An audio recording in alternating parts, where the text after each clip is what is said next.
Welcome back to Hampton Lake Homestead. Today I'm going to do another update on my Three Sisters bed. Several years ago, I was eating lunch with a group of men, and a man came and sat down who was a golf aficionado. On that particular day, it was cold and rainy outside, and someone who was sitting at the table asked him if he would be out playing golf in this weather. His response was, "Yeah, all this weather does is get all the riffraff out of my way." Obviously, I'm not going to run into any riffraff out here, but the point is if you're passionate about something, you're not going to let the weather slow you down. It's been raining here today, which is why I still have my rain gear on, and I haven't been able to film. But I'm now taking advantage of this break in the weather to film my work that I'm going to be doing on my Three Sisters bed. So stay tuned, and I'm going to get right to it.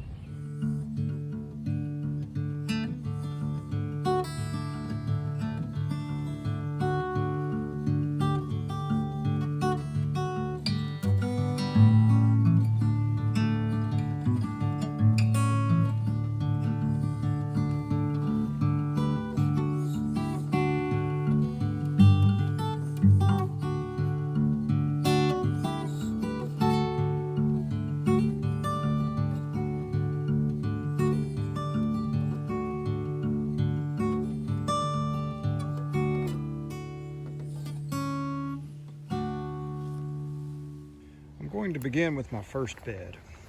If you remember, this is the one where I cleared out the leaves at each 1 foot mark and planted one seed per foot so that I left most of the leaves in place. The germination rate has been very good, but there are spots where the seed didn't germinate. But I want to point out that the area where I planted is still marked where I cleared the leaves, and so they're very easy to spot. So even though this took longer to plant, now to go in and fill in the transplants as I'm about to do, it's very easy to do. I know right where they are and can quickly fill those in. So even though this took more time on the front end, it's taking me less time at this step doing the transplants. Now moving on to bed 2. If you remember, this is the bed where I raked the leaves completely out of the way to save time and then ran my measuring tape and planted at each foot. This one too has good germination rates, but again, there are holes where I need to put in a transplant just like the other bed. The difference here is that I do not have a marker where I need to plant, so I'm going to have to put more rebar down and run a measuring tape again. Now if you wanted to, and if you were in a hurry, you could just eyeball it, but I like for them to be symmetric. So this one, even though I was able to plant it quicker initially, it's taking me more time here on the back end to fill in the transplants. Now moving on to the third bed, this is the one where I also raked the leaves out of the way to save time, but then saved even more time by using my Earthway planter. As I mentioned in that first video, the plants are coming up very thick. I did not measure out 1 foot. I just put them in the ground in a straight line. So now what I'm going to do is come behind and now stretch out my measuring tape, and at each foot I will leave a plant while thinning the rest. And while I'm thinning and while taking advantage of this wet weather, I can actually pull up some of these and transplant them if I don't have enough transplants from where I started indoors. Also, I have started my first squash. I'm going to successively plant a few more over time so that they're different ages. I briefly mentioned in my first video that I was going to be planting the squash and the zucchini far apart so that they wouldn't cross-pollinate. So way over in the first bed, at the complete other end of the row, is where I have my zucchini. Also, the corn is at a height where I need to fertilize it. I'll fertilize it again when it's about knee-high, and it's also when it's knee-high that I will plant the pole beans. But today, I'm going to take care of the transplants and fertilize them, and that will be about all that I do today.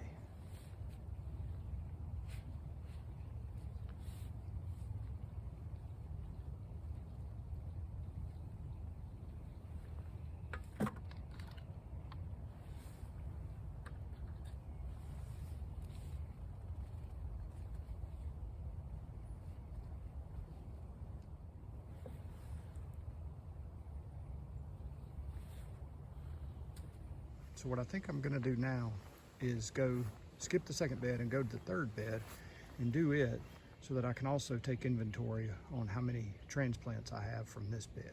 And now remember from the first video, these are not going to be exact, but I'm going to start by planting on the 1 foot marks. Here's one already growing, so I'm going to leave it there.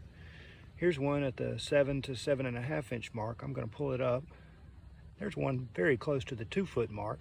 I'm going to leave it, pull that little one up. There's one at 3 feet, and so on. In order to remove plants that I'm going to reuse, I just use my spade, and I'm also going to use some of these leftover cups that I've already used from the earlier transplants. So this is pretty simple. You just run the spade nice and deep, bring up the plant, put it into this cup. It doesn't have to fit perfectly, it's only going to be there temporarily. Then it's ready to go to a different part of the bed as needed.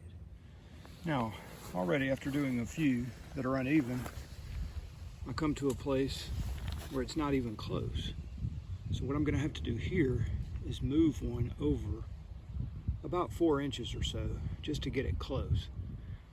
And then also the next one at the 6 foot mark, there's nothing there, which means already I'm having to move 2 plants, whereas in the first bed they were pretty much already there. Now, at least with this bed, I'm not going to be pulling any up. They're all just going to stay where they are, but I'm just going to be able to go along and just fill in the gaps. I just finished doing the first row of the 3rd bed. I ended up having to move a lot of these plants because they were nowhere near where I wanted them. So this took a lot of time and was more arduous than I thought it would be. Nonetheless, I've got it done. I'm also going to be curious to see, since I did have to move so many of these, if it affects how they grow compared to those that haven't been disturbed, or the ones that were just planted indoors in a pot and then moved outside with minimal disturbance. I'm going to now fertilize them, and then I'm going to pull the leaves back in place that I pulled aside in order to do the plantings on the 2nd and 3rd rows. Getting ready to mix up my fertilizer now. I like to use the fish emulsion. I usually write on the bottle what the mixture is so that I don't have to look it up. I'm going to be mixing up 2 gallons, and it calls for a tablespoon per gallon, or 15 milliliters per gallon, which is the same thing. Another thing that I like to do is fill in these marks with a Sharpie. This is the leader mark. Hopefully you can see on the camera how difficult it is to see that. So by using a Sharpie, you can see that your fill levels much easier. Now, when getting ready to fertilize the plant, I just make sure and get the plant good and wet. Try to get underneath the leaves a little bit as well. And then just spray right around the base so that the roots get fed as well. One question you might have is, why am I even bothering to fertilize when I'm using a back to Eden method? Typically, the back to Eden method does not employ adding any extra fertilizer. And the answer is, I hope to get there one day. I've done a soil sample for this spring on this soil, and it does still show that I need to supplement with nitrogen. I amended the soil before doing this bed prep, but that fertilizer is not going to be immediately available to the plants at this time. This liquid foliar fertilizer will be available immediately.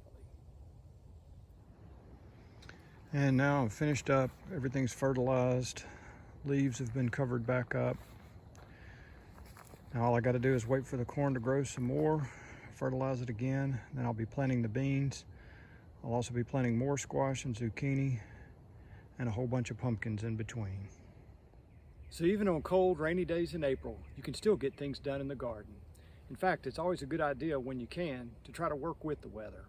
If I'd tried digging up and moving these plants when it was dry, it would have been much more difficult. That's all for today. Thanks for watching.